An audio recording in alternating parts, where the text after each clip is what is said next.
माशाल्लाह जी, बड़ा बहुत खूबसूरत और भरपूर मुशायरा। मुशायरे के वाइंड अप तो पहले ही मलिक मेहर अली साहब, अमजद हरल, जाफिर अंजम जठियाना, तारिक भट्टी साहब, बाकी सारे दोस्तों को मुबारकबाद मेरी तरफों।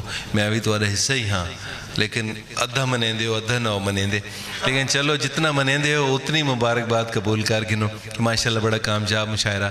और पिछले कई सालों तो यही काम मैं करेंदा पिया, लेकिन इस्लामाबाद इतनी कामयाब तकरीब, इतने सारे लोगों का इस वेले तक बैठा रहना एक कामयाबी है कि अज का यह महफिल मुशायरा जोड़ा माँ बोली दी कीते स्पैशल सजाया गया। पिछले साल भी मैं इत्थे डिठा ही बड़ा जनाब रश आई इत्थे, और अज भी हुआ सूरत हाल है। बड़ा कामयाब मुशायरा है जनाब, कामयाब मुशायरे थे तुहाड़ियां माशाल्लाह।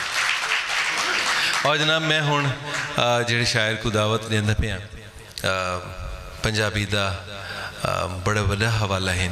पंजाबी नावल होवे, कहानी होवे, शायरी होवे, सारे जितने असलूब हैं उन्होंने जनाब अपनी जोरदार कलम दे नाल, अपने जोरदार लहजे दे नाल, किथाई किथाई वो धीमे लहजे भी उन्होंने अपनाया ज़रूर है, मगर जिथे भी जो कुछ उन्होंने लिखा सच लिखा है। तो ढेर सारे तालियां पंजाबी ज़ुबान का एक बहुत वड्डा ना जनाब मीर तन्हा यूसुफ साहब।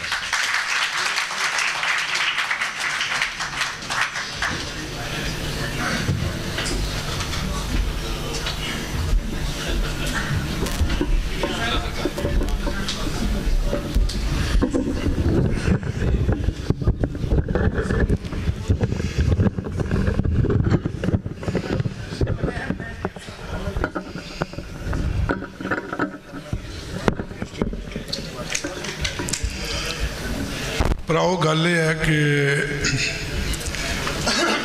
भट्टी साहब, सईद दोशी, नासिर ताहिब, वामिक साहब, इतने बड़े बड़े नामों तो बाद पढ़दे मैनू इसलिए पसीना आ रहा है।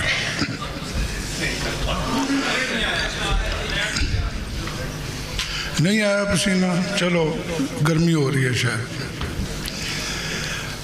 आर फुलाइयाँ पार गरंडे उस तो पार सन था,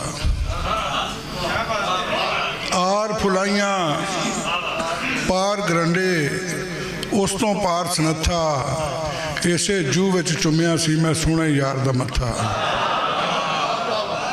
इसे जू विच चुमिया सी मैं सोहणे यार दा मत्था। एक तां लोकी सुते पे सन उतों रात सी काली, एक तां लोकी सुते पे सन उतों रात सी काली, इंज दे वेले किंज ना पैंदा फिर चोरां दा जत्था, इंज दे वेले किंज ना पैंदा फिर चोरां दा जत्था। किन्ने ही दिन हो गए वरदे बदल भी नहीं पाटे, किन्ने ही दिन हो गए वरदे बदल भी नहीं पाटे, कोठे कोठे चढ़िया हड़दा पानी भी नहीं लथा, कोठे कोठे चढ़िया हड़दा पानी भी नहीं लथा।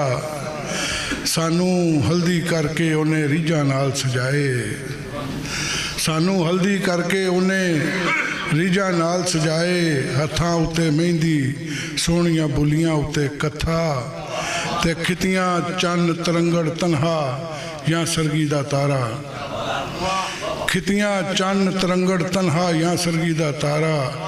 किन्ने किन्ने चूरा कर कर सुटिया ये चानन दा दथा। रात बहुत हो गई है, बहुत शुक्रिया अदा करना। मेरी वारी इस वास्ते अखीर ते आई है कि मैं इस्लामाबाद तो हाँ। बहुत शुक्रिया।